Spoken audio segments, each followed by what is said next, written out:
Hello there. Today I will be sharing with you the tale The Tortoise and the Hare from Aesop's Fables. The Tortoise and the Hare. The hare one day laughed at the tortoise for his short feet, slowness, and awkwardness. "Though you may be swift as the wind," replied the tortoise good-naturedly, "I can beat you in a race." The hare looked on the challenge as a great joke, but consented to a trial of speed, and the fox was selected to act as umpire and hold the stakes. The rivals started, and the hare, of course, soon left the tortoise far behind. Having reached midway to the goal, he began to play about, nibble the young herbage, and amuse herself in many ways. The day being warm, she even thought she would take a little nap in a shady spot, for she thought that if the tortoise should pass her while she slept, she could easily overtake him again before he reached the end. The tortoise, meanwhile, plodded on, unwavering and unresting, straight towards the goal. The hare, having overslept herself, started up from her nap and was surprised to find that the tortoise was nowhere in sight. Off she went at full speed, but on reaching the winning post, found that the tortoise was already there, waiting for her arrival. Slow and steady wins the race. Hello there. Today I will be sharing the tale The Fox and the Stork from Aesop's Fables. The Fox and the Stork. A fox one day invited a stork to dine with him, and wishing to be amused at his expense, put the soup which he had for dinner in a large flat dish, so that, while he himself could lap it up quite easily, the stork could only dip in the tips of his long bill. Some time after, the stork, bearing his treatment in mind, invited the fox to take dinner with him. He, in his turn, put some minced meat in a long, narrow-necked vessel, into which he could easily put his bill, while Master Fox was forced to be content with licking what ran down the sides of the vessel.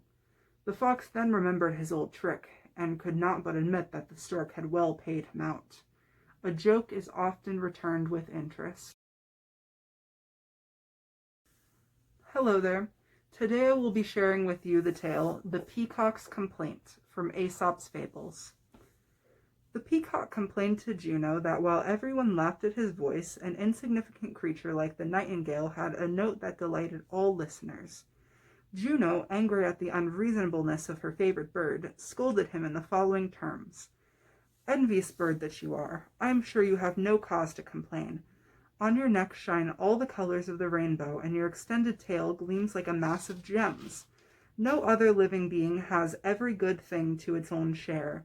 The falcon is endowed with swiftness, the eagle strength, the parrot speech, the raven the gift of augury, and the nightingale a melodious note, while you have both size and beauty.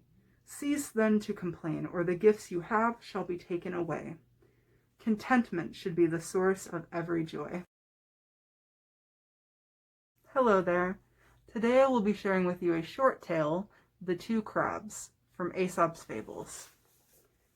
The Two Crabs. "My dear," called out an old crab to her daughter one day, "why do you sidle along in that awkward manner? Why don't you go forward like other people?" "Well, mother," answered the young crab, "it seems to me that I go exactly like you do. Go first and show me how, and I will gladly follow. Example is better than precept." Hello there. Today I will be sharing with you the tale, The Fox Without a Tail, from Aesop's Fables. A fox was once caught in a trap by his tail, and in order to get away was forced to leave it behind.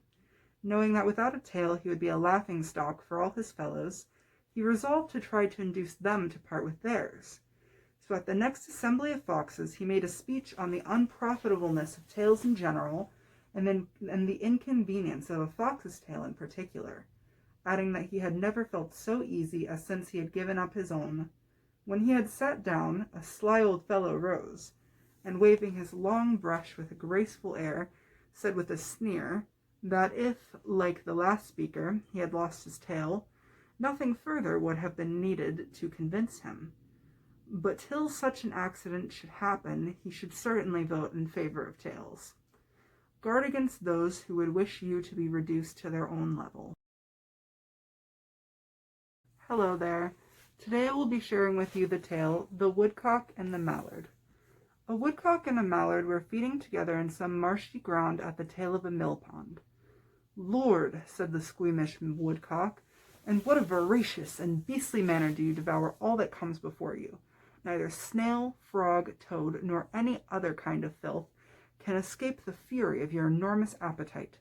All alike goes down without measure and without distinction. What an odious vice is gluttony!" "Good lack," replied the mallard, "pray how you came to be my accuser, and whence has your excessive delicacy a right to censure my plain eating? Is it a crime to fill one's belly, or is it not indeed a virtue, rather, to be pleased with the food which nature offers us? Surely I would sooner be charged with gluttony than with that finical and sickly appetite on which you are pleased to ground your superiority of taste. What a silly vice is daintiness! Thus endeavoring to palliate their respective passions, our epicures parted with a mutual contempt. The mallard, hastening to devour some garbage, which was in reality a bait, immediately gorged a hook through mere greediness and oversight, while the woodcock, flying through a glade in order to seek his favorite juices, was entangled in a net, spread across it for that purpose, falling each of them thus to a sacrifice to their different but equal foibles. A voracious appetite and a fondness for dainties equally distract our attention from more material concerns. Hello there. Today we'll be sharing with you the tale The Eagle and the Crow from Aesop's Fables. The Eagle and the Crow. A crow watched an eagle swoop with a majestic air from a cliff upon a flock of sheep and carry away a lamb in his talons. The whole thing looked so graceful and so easy that the crow at once proceeded to imitate it, and pouncing upon the back of the largest and fattest ram he could see, he tried to make off with it. He found that he could not move the ram, and his claws got so entangled in the animal's fleece that he could not get away himself.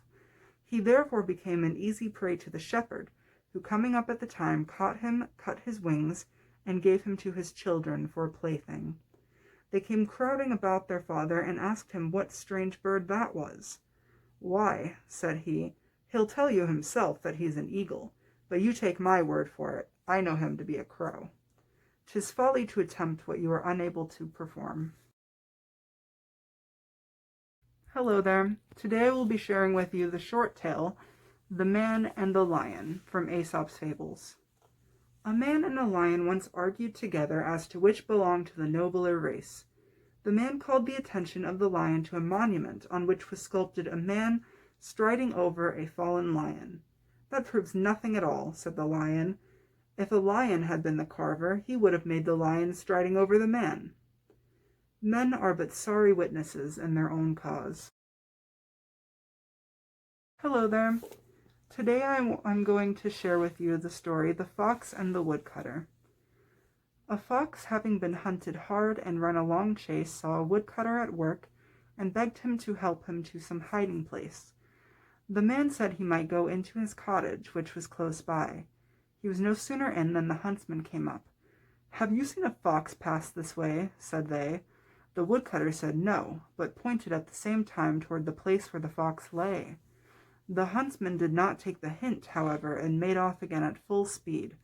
The fox, who had seen all that took place through a chink in the wall, thereupon came out and was walking away without a word. "Why, how now?" said the man. "Haven't you the manners to thank your host before you go?" "Yes, yes," said the fox. "If your deeds had been as honest as your words, I would have given you thanks.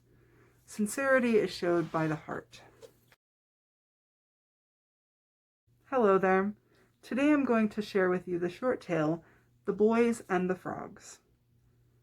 The Boys and the Frogs. Some boys, playing near a pond, saw a number of frogs in the water, and began to pelt them with stones.